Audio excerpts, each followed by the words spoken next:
She forced the maid to sing every evening, thinking it was nothing more than a petty display of power, a routine she enjoyed because it made her feel superior, unaware that the trembling girl in front of her carried a voice shaped by years of silent endurance, by dreams crushed under poverty, by memories of lullabies her mother used to hum before life turned cruel. And as the arrogant woman tapped her impatient fingers on the marble table, expecting the same timid note as always, she didn't notice the shadow standing quietly near the doorway, a presence that had arrived unannounced, pausing mid-stride, drawn by the fragile yet rising sound of a melody that didn't belong to servitude but to something far deeper, something that deserved a stage much bigger than this room filled with cold chandeliers and colder hearts, a melody that began as a whisper of fear but slowly grew into a trembling ribbon of hope circling the air.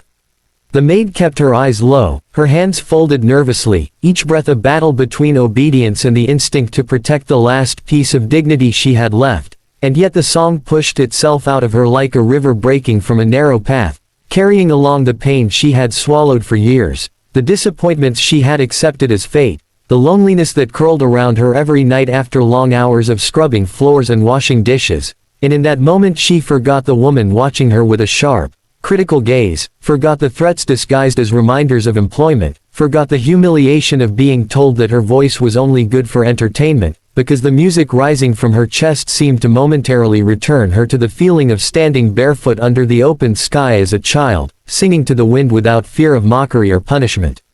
But the woman, seated comfortably in her luxurious chair, didn't care for the origin of that voice or the pain stitched into its notes. She cared only for control, for the amusement of seeing someone weaker bend to her whims, and so she smirked to herself, convinced that she held complete command over this fragile girl who dared not raise her eyes, unaware that every arrogant gesture she made, every sarcastic chuckle slipping from her lips, was being silently observed by the person standing behind the half-closed door, a person whose identity would shatter the illusion of authority she believed she possessed, because the visitor did not come merely to drop off documents or check on household progress but had walked into this private moment by chance, and what they witnessed sparked a slow burning fury that tightened their chest.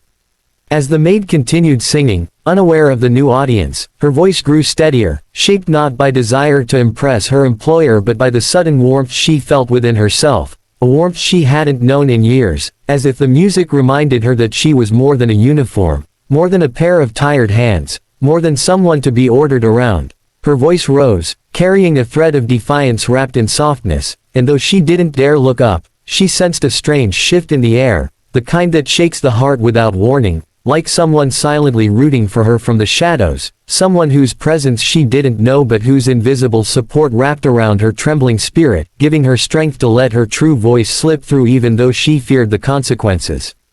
Meanwhile the woman crossed her arms with irritation, because the maid was singing better than she wanted her to, no longer sounding weak or intimidated, and that unsettled her. She preferred the girl small, nervous, stumbling over her notes, because it reinforced the superiority she depended on to feel important. But now the melody filling the room seemed too powerful, too beautiful, and instead of applauding it, she sharply interrupted the performance, raising her voice with an annoyed command that sliced through the air, unaware that this sudden burst of cruelty landed directly into the ears of the person behind the door, who clenched their fists so tightly that their knuckles whitened, and who had heard more than enough to understand exactly what kind of injustice was happening inside this room. The maid froze mid-note, her shoulders trembling as the harsh voice scolded her for singing too proudly, an accusation that made her lower her head even further, and though tears threatened to gather at the corners of her eyes, she willed herself not to cry, because crying only made things worse in houses like these. She whispered an apology that felt like shards of glass in her throat, but before the woman could continue her disdainful lecture, the shadow near the doorway finally stepped forward, and a firm yet calm voice filled the space, a voice the maid recognized instantly even though she had never expected to hear it here, and the woman who had been shouting froze too, because the person who had just spoken her name carried more authority than her wealth ever could. The visitor walked fully into the room, each step heavy with disappointment, and the maid lifted her gaze slightly, unable to hide her shock, because the person standing before them was someone with immense influence, someone whose decisions shaped industries, someone known publicly for championing fairness and empathy, and this unexpected figure now looked directly at the maid, not with pity, but with respect, and then slowly shifted their gaze to the woman, whose face drained of color as she realized that every word she had spoken moments ago had been overheard, every insult, every threat, every command uttered only to inflate her fragile ego had been witnessed by the one person she wished above all others to impress. For a few seconds the room seemed to hold its breath, the chandeliers above flickered as if reacting to the tension, the air thick with the weight of unspoken truth, and the visitor's voice, when it finally returned, was neither harsh nor loud but carried the unmistakable tone of someone who would not tolerate injustice, and as they questioned the woman about her treatment of the staff, about the misuse of power, about the cruelty disguised as discipline, the maid watched silently, stunned by the sudden shift of authority, her heart beating fiercely as she realized she was no longer alone in this suffocating environment, that someone at last had seen her, not as a servant to be ordered, but as a human being worthy of dignity and respect. The woman stuttered through excuses, claiming it was harmless fun, claiming the maid enjoyed singing, claiming she never meant to sound strict, but her words collapsed under the weight of truth, and the visitor's piercing gaze made it clear that such behavior would not be tolerated any longer. The maid felt as though the walls that had imprisoned her slowly began to crumble, and for the first time she allowed herself to imagine a life beyond this household, a life where her voice wasn't a tool for someone else's amusement but a gift she could nurture freely, and the visitor, sensing her fear and her hidden strength, assured her gently that she would be protected, that her talent deserved opportunity, not punishment. When the visitor finally turned to the maid and asked if she could sing again, this time not as an order but an invitation, the girl's hands trembled, but in a way that felt liberating rather than fearful, and when she opened her mouth, her voice flowed out with a purity that filled the room with warmth instead of tension, a voice now unshackled, carrying the possibility of a different future, one that the visitor silently vowed to help her achieve, while the woman who once forced her to sing stood silently in the background, realizing too late that the maid she had belittled in private had just become someone admired by a powerful witness, someone who would change her life in ways she never dared to dream. The room felt different now, quieter yet somehow charged, and as the maid finished her last note, she found the visitor still watching her, not with authority this time, but with a gentle warmth that made her heart thrum in a way she had never experienced before, a feeling that wrapped around her like a soft cloak after years of coldness. Their eyes met for a moment longer than expected, long enough for her to notice the calm strength in their gaze, long enough for her breath to catch as something unspoken passed between them, something fragile but undeniably real. She felt her cheeks warm, felt a tremble in her hands not from fear but from the strange closeness that lingered in the air, a closeness she didn't fully understand yet but couldn't look away from. And in that suspended moment, the visitor stepped a little closer, not touching, not speaking, just existing near her with a presence that made her feel seen, safe, and alive in a way she hadn't allowed herself to feel in years. The maid lowered her gaze shyly as the visitor moved closer, the quiet rhythm of their footsteps echoing softly against the polished floor, sending a new wave of warmth through her chest. She had never stood this near to someone who carried such importance, yet in their presence she didn't feel small. Instead she felt as if her voice, her dreams, her very existence mattered. The visitor's gentle tone wrapped around her like a comforting hand on her shoulder, steadying her trembling breath. And though he said only a few simple words of praise, they landed on her heart with the weight of a lifelong blessing. She felt her fingers curl unconsciously, wanting to hold on to the moment, wishing it wouldn't fade as quickly as it came. The woman who had mistreated her stood frozen in the background, but the maid barely noticed her anymore. The world felt narrowed down to only the visitor's soft voice and steady presence. The visitor asked if she had ever trained her voice, and she shook her head timidly, unable to form words. Their eyes met again, and something in their expression softened even further, as if they wished they could undo every harsh word she had ever endured. The maid felt her heartbeat fluttering wildly, afraid that the sound might escape her chest and betray everything she felt but didn't understand. The visitor stepped closer still, stopping just a careful distance away, as though they didn't want to frighten her, but their nearness alone wrapped her in a warmth stronger than any touch.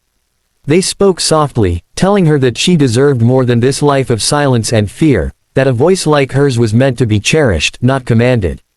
Every syllable felt like a hand gently lifting her chin, reminding her that she was more than the limitations placed on her. She swallowed hard, her breath trembling as she tried to hold back the surge of emotion building inside. Outside, The evening sun filtered in through the tall windows, brushing her face with a soft golden glow. The visitor noticed it and paused, as if memorizing the way the light framed her features. The maid felt her cheeks warm again, her heartbeat thudding softly at the idea of being seen, really seen, for the first time in her life. For a moment, neither of them spoke, and the silence felt strangely intimate, filled with unspoken understanding that made her pulse quicken even though nothing had been said aloud. When the visitor finally spoke again, their voice dropped to a gentler tone, almost hesitant, as if choosing each word with care. They told her she had courage she probably didn't realize she possessed. The maid felt the words strike deep, stirring something vulnerable and hopeful in her. She glanced up at the visitor, and in that brief moment the air between them carried a delicate spark, the kind of quiet connection that forms slowly, naturally, without force. It felt fragile yet warm, making her chest tighten with feelings she didn't know how to name. The woman interrupted with an insincere apology meant only to save herself, but the visitor didn't even look at her. Instead, they focused entirely on the maid, asking softly if she was all right. The concern in their eyes felt like a gentle hand reaching for her heart, something she had never felt from anyone outside her own family. She nodded slowly, though her voice trembled when she tried to speak, and the visitor immediately sensed her unease, offering her a reassuring smile so warm it made her breath catch. The visitor asked if she wanted a moment to breathe, and she nodded again, grateful yet overwhelmed.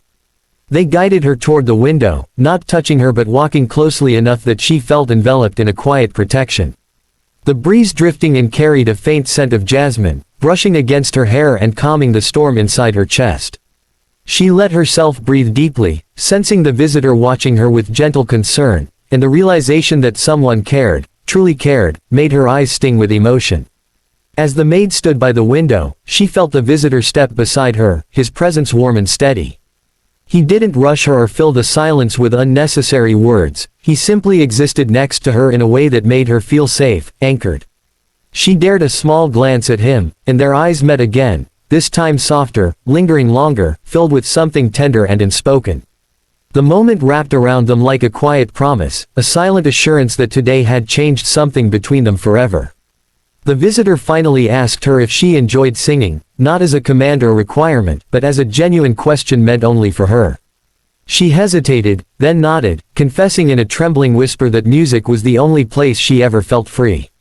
Her voice cracked with the admission, and the visitor's gaze softened even further, as if the truth touched something inside them. They told her softly that she had a right to feel free, that she deserved a life where her voice was not controlled but celebrated, and the kindness in those words wrapped around her heart like warmth on a cold night. For the first time, the maid allowed herself to smile, small, fragile, but real. The visitor saw it and smiled back, a slow, gentle expression that seemed to say more than either of them dared speak aloud. The air between them felt warmer, charged with something new and delicate, something neither of them tried to push away. She didn't know where this moment would lead, but for the first time she felt the quiet stir of hope for a future she had never dared to imagine, a future where her voice, her heart, and her dreams finally mattered.